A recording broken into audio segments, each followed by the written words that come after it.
कांग्रेस नेता सैफुद्दीन सोज ने विवादित बयान दिया है और बयान सिर्फ विवादित ही नहीं है, ये बयान देश विरोधी भी है। सबसे बड़ी बात यह कि ये बयान पाकिस्तान के सामने और भारत के खिलाफ दिया गया है, यानी कि ये बयान पाकिस्तान का साथ दिखाता है।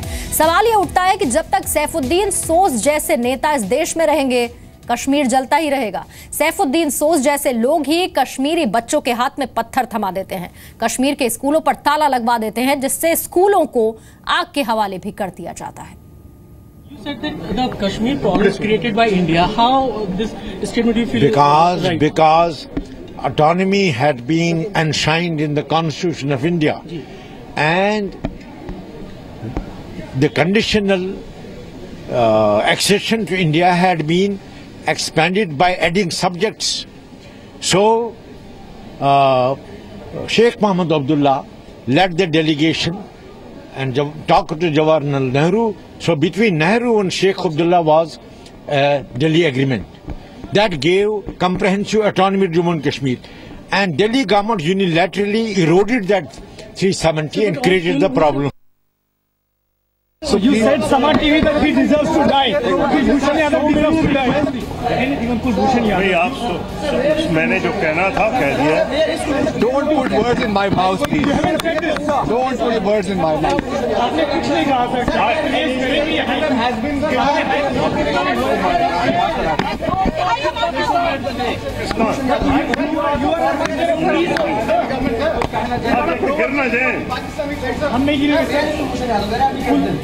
जब एक और बिना सबूत, बिना निष्पक्ष ट्रायल भारतीय कारोबारी कुलभूषण जाधव को पाकिस्तान में सजाए मौत सुनाई गई है, जब एक और भारत की नजर में जाधव को अगर फांसी पर लटकाया जाता है तो ये पूर्व नियोजित हत्या होगी, जब भारत में सड़क से लेकर संसद तक कुलभूषण के समर्थन में लोग उठ खड़े हुए हैं।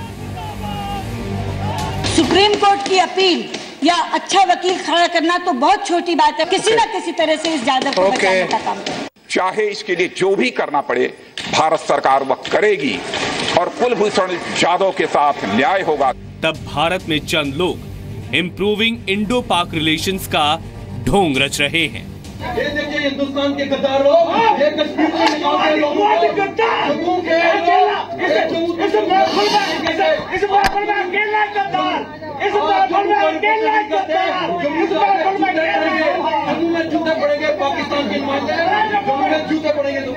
Hosting Pakistanis here talking about peace.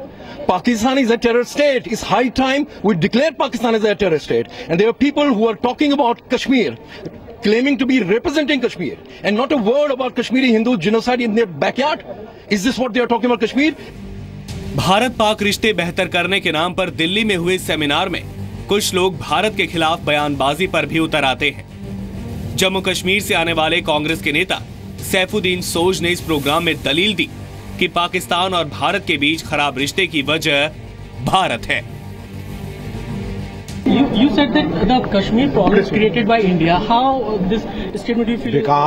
Because autonomy had been enshrined in the Constitution of India, and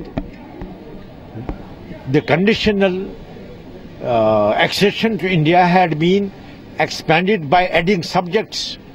So Sheikh Mohammed Abdullah led the delegation and talked to Jawaharlal Nehru. So between Nehru and Sheikh Abdullah was a Delhi agreement that gave comprehensive autonomy to Jammu and Kashmir, and Delhi government unilaterally eroded that 370 and created the problem. Saifuddin सोज जैसे लोग भूल जाते हैं कि भारत और पाकिस्तान के बीच खराब रिश्ते की वजह पाकिस्तान की कश्मीर में दखलंदाजी है। वहां आतंकी गतिविधियों को अंजाम दिलाना है, ना कि जम्मू कश्मीर के भारत में विलय की शर्तें। इम्प्रूविंग इंडो पाक रिलेशंस के बैनर तले स्पीच देने वालों में भारत में पाकिस्तान के उच्चायुक्त अब्दुल बासित और पाकिस्तान के पूर्व विदेश मंत्री खुर्शीद महमूद कसूरी भी थे, लेकिन अब्दुल बासित में इतना साहस नहीं कि कुलभूषण पर पत्रकारों का सामना करें।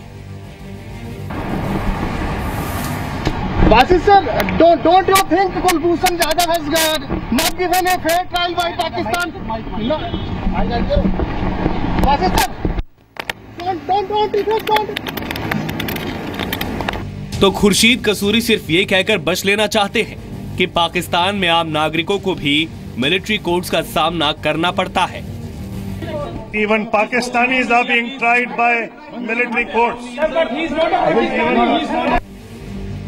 एक और भारत से रिश्ते बेहतर करने के नाम पर हुए सेमिनार में पाकिस्तान के लोग आतंक, अन्याय और झूठ के पाकिस्तान के एजेंडे को नजरअंदाज करते हैं, तो दूसरी ओर सेमिनार में मौजूद रहे कांग्रेस नेता मणिशंकर अय्यर को पाकिस्तान के प्रतिनिधियों से पूछे गए कड़े सवालों पर भी आपत्ति होती है। प्रोफेसर भान, सवाल का जवाब देंगे। प्रोफेसर भान,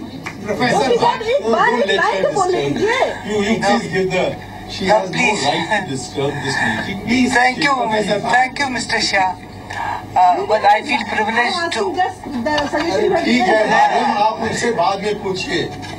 तो उधर इम्प्रूविंग इंडो पाक रिलेशंस का दम भरने वालों में नेशनल कॉन्फ्रेंस नेता मुस्तफा कमाल को जाधव की फांसी की सजा पाकिस्तान का अंदरूनी मामला लगता है। पाकिस्तान के पास भी कानून है, वहाँ भी फौजी अदालतें हैं, वहाँ भी सुप्रीम कोर्ट है, वहाँ भी सदर है, और साफ कर दिया उन्होंने कि इसको एक सजा मिली है मिलिट्री कोर्ट से, जो माजी में भी इस किस्म के मुजरिमों को मिलती आई है। उसके बाद भी इसकी अपील सुप्रीम कोर्ट में जाएगी पाकिस्तान के, और वहाँ से अगर ज़रूरत पड़ी तो सदर पाकिस्तान के पास भी जा सकती है। ये अमल है, कानूनी अमल पाकिस्तान का, इस पे उंगलियां उठाना मुनासिब नहीं है हिंदुस्तान का, जो सबसे बड़ी जमहूरियत है। किसी पड़ोसी से अमन की आशा सकारात्मक होती है, लेकिन पीठ में छुरा घोंपने वालों से तो गले नहीं मिला जा सकता। क्या भारत अपनी अखंडता, शांति और खुद से हुए धोखे की कीमत पर पाकिस्तान से रिश्ते सुधारे? कुलभूषण जाधव को बलूचिस्तान में जासूसी का कसूरवार ठहराया गया है, लेकिन जिस तरह उसके खिलाफ एक भी विश्वसनीय सबूत नहीं पेश किया गया है और निष्पक्ष ट्रायल नहीं हुआ है, क्या इसे बलूचिस्तान पर जुल्म और कश्मीर में अशांति की साजिश से ध्यान भटकाने का प्लान नहीं कहा जाना चाहिए? It is sheer propaganda by the Pakistani state and Pakistani military to accuse Mr. Yadav of being involved in espionage and other illegal activities in Balochistan. जहां कुलभूषण जाधव को पाकिस्तान ने मोहरा बनाया है, तो वहीं पाकिस्तान के दम पर पल रहे अलगाववादी कश्मीर को नर्क में ढकेल रहे हैं। 10 अप्रैल को श्रीनगर लोकसभा उपचुनाव के दिन से ही बेहद तनावपूर्ण माहौल है। इस खराब हालात के बीच जब अनंतनाग लोकसभा सीट का उपचुनाव रद्द हुआ है, तो अनंतनाग के डिप्टी कमिश्नर ऑफिस में भारत के लोकतंत्र के खिलाफ नारेबाजी की गई। कांग्रेस के जम्मू कश्मीर अध्यक्ष गुलाम अहमद मीर की मौजूदगी में कांग्रेस विधायक उस्मान मजीद और नेशनल कॉन्फ्रेंस के एमएलए अल्ताफ कुलू और अफजल मजीद ने भारत के लोकतंत्र के खिलाफ नारे लगाए।